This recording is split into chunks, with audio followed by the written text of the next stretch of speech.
네, 중단 버튼을 잘못 눌러버렸는데 한번 끊고 할게요. 아무튼 지금 하고 있는 거는 백엔드 코어에 그 보드 플레이그라운드 백엔드 코어에 지금 로깅 모듈 진행하고 있었고요. 로깅 모듈은 이제 네스트JS 피노를 이용을 해서 로깅을 처리를 하는 모듈이에요. 그래서 그 지금 이제 다시 하고 있는데 이제 피노를 통해서 하고 있고요. 뭐 다양한 이제 뭐 모듈을 좀 사용을 하고 있습니다. 그래서 일단 로그부터 먼저 보여드리면 이제 이걸 개발을 한번 시작을 해볼게요.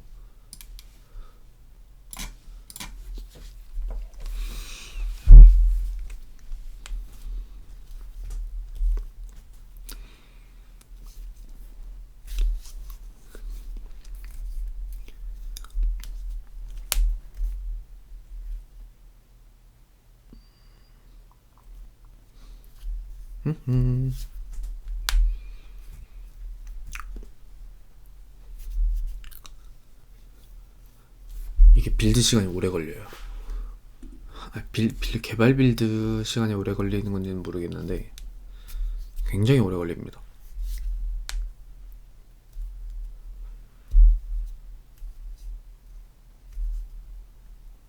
네, 이제 실행될 거예요. 네. 이렇게 해서 실행을 했고요. 네. 테스트 로그를 남겨보면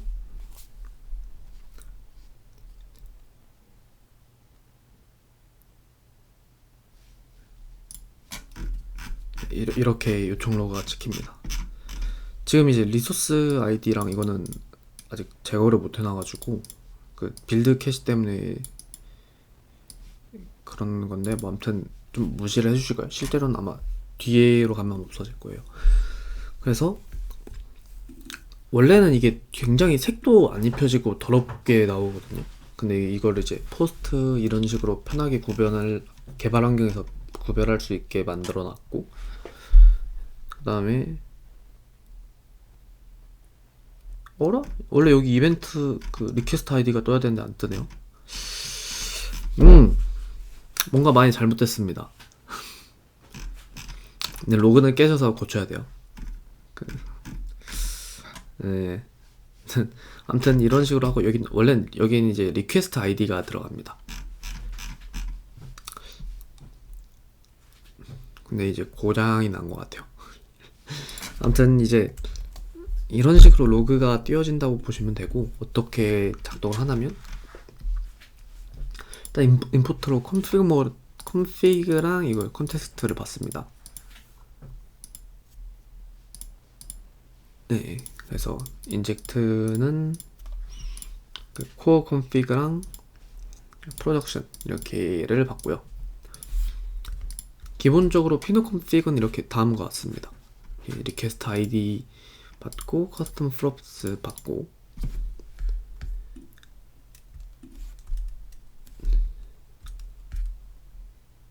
아 이게 문제였네요. 하고 잠시만요. 이걸 한번, 이게 이상한 문제가 있는데 그냥 빌드를 대부를 하면 이게 그 빌드 캐시가 살아 있습니다. 그래서 이걸 한번 날려줘야 돼요.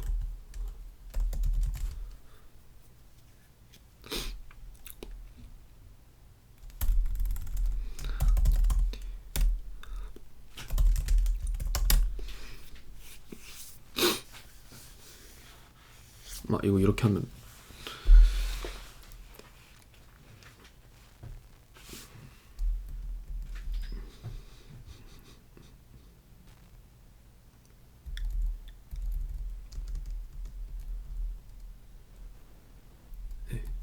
이게 뭐 서로 어떻게 다 잘 해가지고 하게 되고요.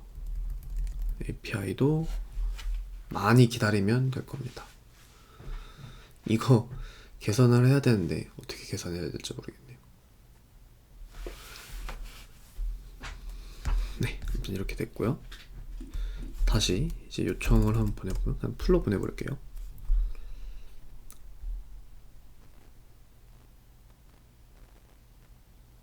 네.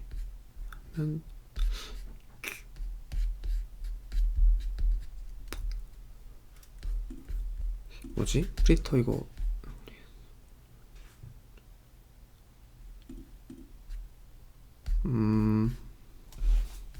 이거 뭔가 의도대로 작동을 안 하네요. 왜 그러지?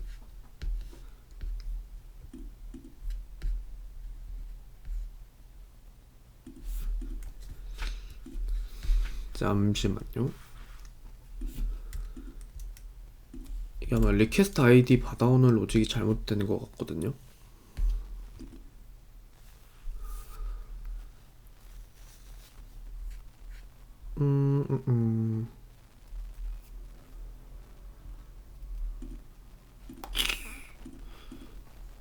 뭐 아무튼 어쩔 수 없죠. 일단은 그냥 진행을 할게요. 이런 식으로 로그가 표시가 된다고 보면 되고요. 여기서 피노 프리터에서 개발용 로그를 좀 더 예쁘게 만들어주고, 콘피그에서는 실제 필요한 로그를 저장을 하는 게 됩니다. 혹시 모를 거를 위해서 이제 액세스 토큰이랑 비밀번호는 이제 마스킹 처리를 해놨습니다. 그 다음에 이제 로그 타입 같은 경우는 이제 지금 현재는 4개가 있는데 이거를 좀 더 강화를 시켜놔야 돼요. 그래서 커맨드 핸들드, 이거 내부적으로 아마 사용하는 걸 겁니다. 네, 핸들드, 쿼리 핸들드, 이벤트 핸들드, 이벤트 퍼블리시드 이렇게 있고, 로그 유틸로 이게 좀 타입 관련 유틸리티 함수를 좀 만들어놨습니다. 그다음에 핵심이 이제 시큐어레스 인스트루멘션인데, 이제 이게 시큐어레스 버스랑 핸들러의 실행을 이제 인터럽트 해가지고 로깅을 입히는 거예요. 방금 전에 저희가 계속 살펴봤던 코드에 커맨드의 실행을 로깅하는 코드가 없었잖아요. 근데도 방금 전에 보면 로그가 돼 있었고, 그게 바로 여기서 하는 역할입니다. 일단 기본적으로 커맨드 버스랑 쿼리 버스의 익스큐트를 인터럽트 합니다. 그래서 뭐 왓버스가 있는데, 왓버스에서 버스를 받고 이제 이거를 메쉬한 로그, 그다음에 이거는 보면 이제 이렇게 구현이 되어 있는데요. 보면 실행 시간을 시작을 하고 타겟 네임도 이제 다 가져옵니다. 잠시만요. 네, 그래서 액추에이터 결과를 받고 듀레이션 실행을 하고요. 그래서 이제 여기서 실행 시간을 하고, 리서치가 이제 만약에 저희는 커맨드는 무조건 이제 에러를 리턴하게 제약을 줬잖아요. 그래서 에러를 한다면 시스템 에러라는 뜻이거든요. 그래서 여기서는 도메인 에러만 검증을 합니다. 그래서 리설트가 이제 에러면 비즈니스 에러 여부를 이제 블론으로 받게 되고요. 로그 페이로드는 로그 타입, 로그 타입에서 정해졌던 거 타입이랑 메시지 액션 이제 메시지 코드입니다. 아까 전에 좀 cmd 있었잖아요. 그 코드고, 진행 시간, 그다음에 에러 여부, 그다음에 이벤트 핸들러 네임 이렇게 합니다. 그다음에 메타데이터도 넣어지고요. 그다음에 이제 비즈니스 에러일 경우에는 에러 1으로 지정을 하고요. 이거는 좀 고민 중이긴 해요. 그냥 원 말고 로그로 할까? 일단 1으로 해놨고요. 어떤 에러인지 적고 타겟 네임까지 적습니다. 커리 같은 경우는 기본적으로 로깅을 안 합니다. 네. 커리도 에러 같은 경우는 로깅을 하는데 성공 커리 같은 경우는 로깅을 기본적으로 안 하고 커리이면서 그다음에 그 실행 시간이 1초 이상인 경우만, 즉 슬로우 커리만 로깅을 하고요. 그 외에는 디버그 그 로그 레벨로 그 처리 기록을 합니다. 커맨드 같은 경우는 일단은 기록을 로깅을 하도록 되어 있어요. 만약에 시스템 에러가 발생을 했다 그러면 시스템 에러 발생했다고 적어놨습니다. 로깅 같은 경우는 지금 개선할 게 좀 많이 있어가지고 이건 아마 시간이 지날수록 많이 바뀔 거예요.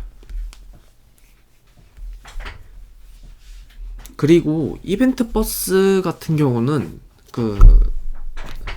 두 개를 합니다. 왜냐면 커맨드랑 쿼리는 1대1이잖아요. 커맨드랑 커맨드 핸들러가.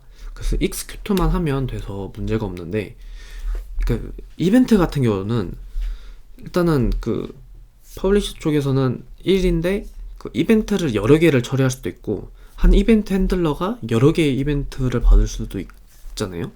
그래서 이벤트 버스를 하는 방식이 안 됩니다. 그리고 커맨드 핸들러 이벤트 핸들러의 반환값도 없다 보니까. 그래서 어떻게 해야 되냐, 이제 왑 이벤트 핸들러를 합니다.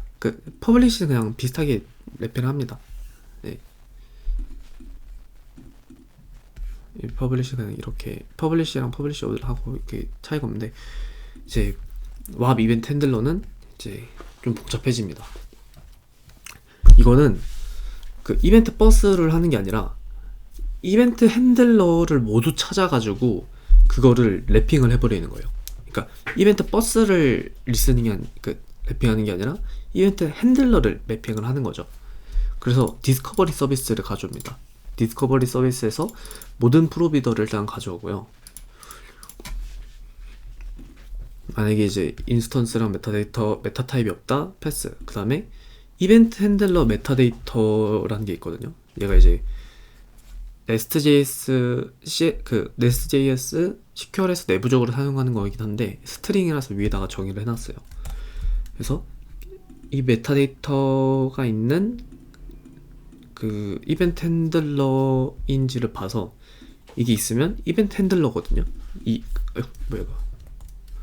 이게 있으면 이벤트 핸들러니까 보고, 그 다음에 만약에 이게 핸들이 되어 있다, 그러니까 이게 아마 뭐 때문이었나? 이게 핫 리프레쉬인가? 아무튼 그래가지고 이게 HMT가 아무튼 랩핑이 되어 있는 상태인데 다시 초기화가 될 수도 있대요.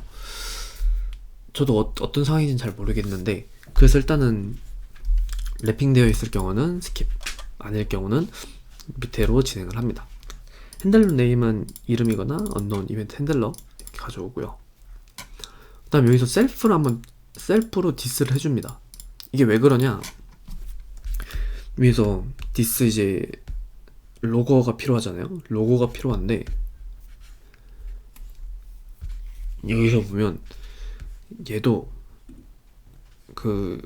어디 갔냐, 이거 디스가 필요해요.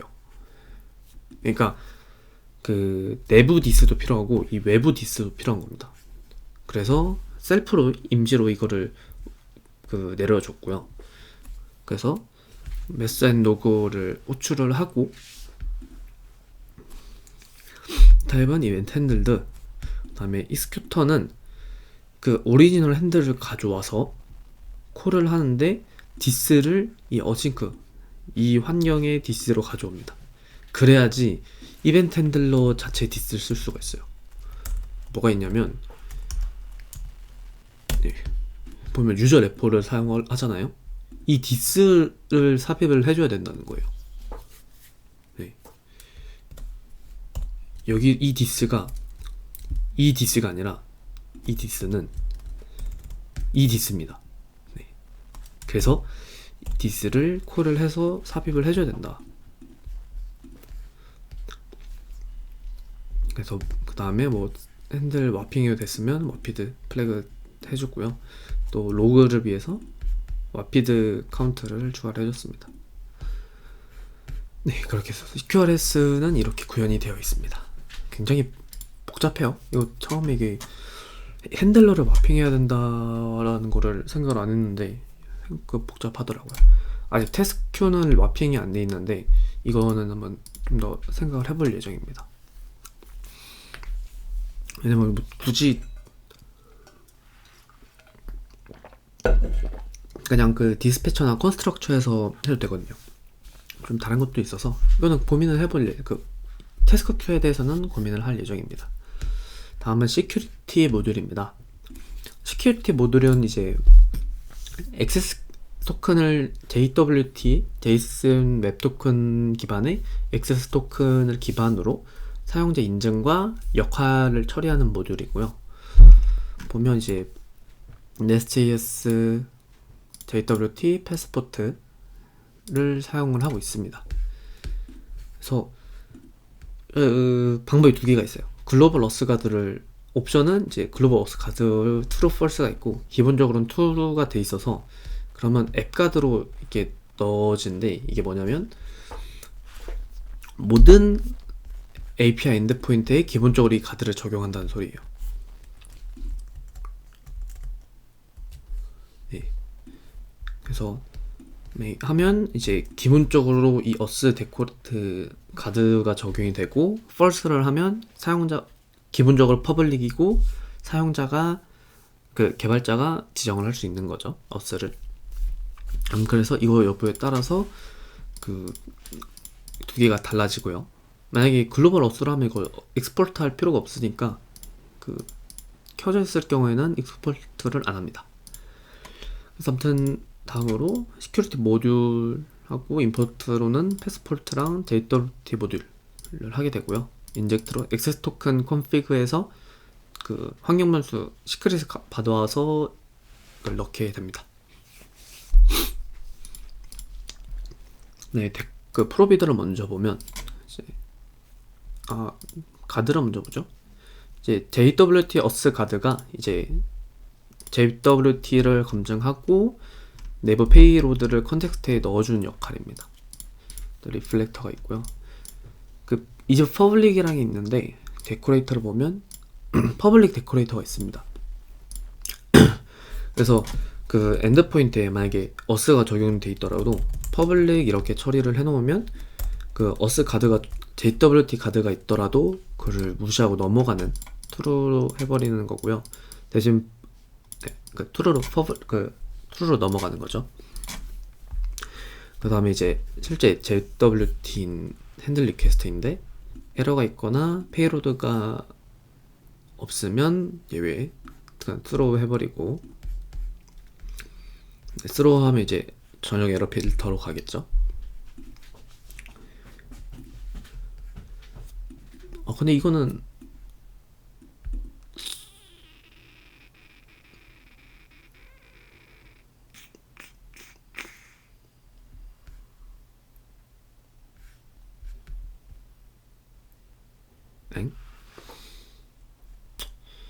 뭔가 이상한 이거 볼 때마다 이상하면 나중에 한번 체크를 해볼게요. 아무튼 토큰을 보면 이제 에러 네임이라는 메시지가 있는데 뭐 만료됐다 뭐 이게 아마 좀 이상할 수도 있어요. 아마 체크를 한번 해볼 겁니다. 아무튼 여기서 JWT가 여기구나.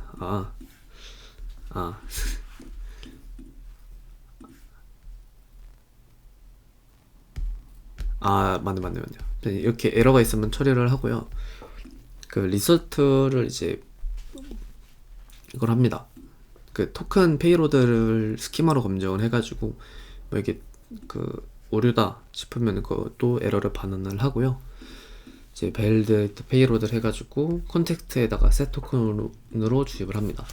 사실 이게 그 JW 어스가드를 하면 그 어리큐 유저에도 리퀘스트 유저에도 주입이 되긴 하거든요. 근데 그건 안 쓰고 그냥 컨텍스트 셋 토큰으로 수동으로 제어를 하고 CLS를 사용을 합니다. 룰 가드는 이제 JSW 어스 다음으로 하는 건데, 어스가 돼 있는 상태에서 유저 룰이 이제 현재는 유저랑 어드민이 있는데, 그거를 이제 그 유저 룰 해가지고 제한을 할 수가 있어요. 유저 룰 같은 경우는 이제 룰스 여기서 지정을 할 수가 있고, 유저 룰은 여기서 지정할 수 있습니다. 방금 전에 도메인으로 봤던 것 같은데 이게 아니죠. 사실 뭐 이것도 똑같아야 되는 거여서 맞긴 한데, 아무튼 네. 이렇게 룰 제한이 만약에 비어 있으면 룰 제한이 없으면 통과하고, 있으면 룰 제한이 포함이 되어 있어야 됩니다. 그래서 이게 어드민이라고 반드시 통과하는 건 아니고 그 제한을 줄 수가 있어요. 그래서 보면 유저 어드민 보면 이제 룰스가 유저를 어드민으로 적용이 되어 있습니다.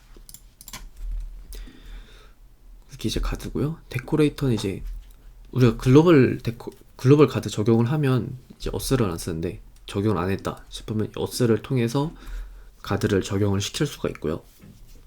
그 룰도 포함을 해가지고 그냥 어스 그 이제 어스하고 유저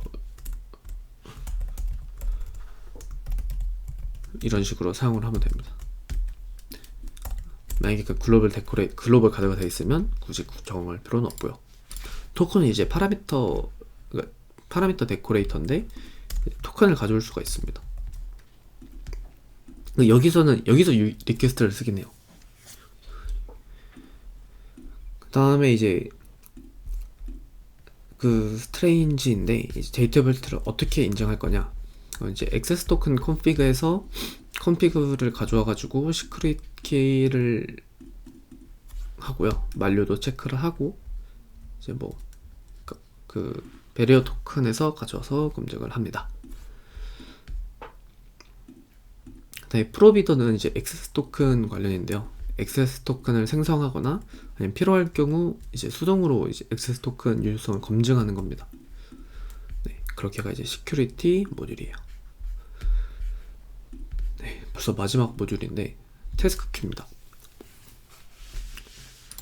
태스크 큐가 이제 이거는 테스트를 안 해봤어요. 풀 MQ를 사용을 하는 건데, 아까 전에 이거는 이제 전 영상에 그 DDD 할 때 설명을 들었으니까 간단히 설계만 하고 넘어가겠습니다. 일단 기본적으로 DDD의 잡 메시지를 구현하고 구체화한 모듈, 사용하기 위한 모듈이라고 보시면 되고요. 일단 모듈 같은 경우는 REST.js 풀 MQ를 사용을 하고, 그 다음에 컨텍스트 모듈 해가지고 레디스 콘피그 가져서 레디스 연결하고, 뭐 3번 이런 기본적인 세팅이 되어 있습니다. 그 다음에 디스패처랑 프로세서가 있는데, 디스패처는 이제 이 이벤트 버스에서도 있었던 도메인 이벤트 퍼블리시랑 비슷한 역할이고요. 이 잡을 전송하거나 많이 전송하거나 트랜잭션에 묶여 있을 경우 트랜잭션이 롤백 되면 이벤트 버스도 태스크 큐 퍼블리시 디스패처도 잡 디스패처도 롤백, 이런 식으로 동작하는 겁니다. 그래서 잡 디스패처 포트가 있고요. 프로세서가 있는데 얘가 조금 이제 자체적인 의존성 시스템이라고 보시면 되거든요. 이제 핸들러라는 게 있습니다. 프로텍티드로. 우선 스트링과 i잡 핸들러, 실제 잡 핸들러가 등록이 되게 되고요. 처음 초기화할 때 핸들러 리스트를 받아서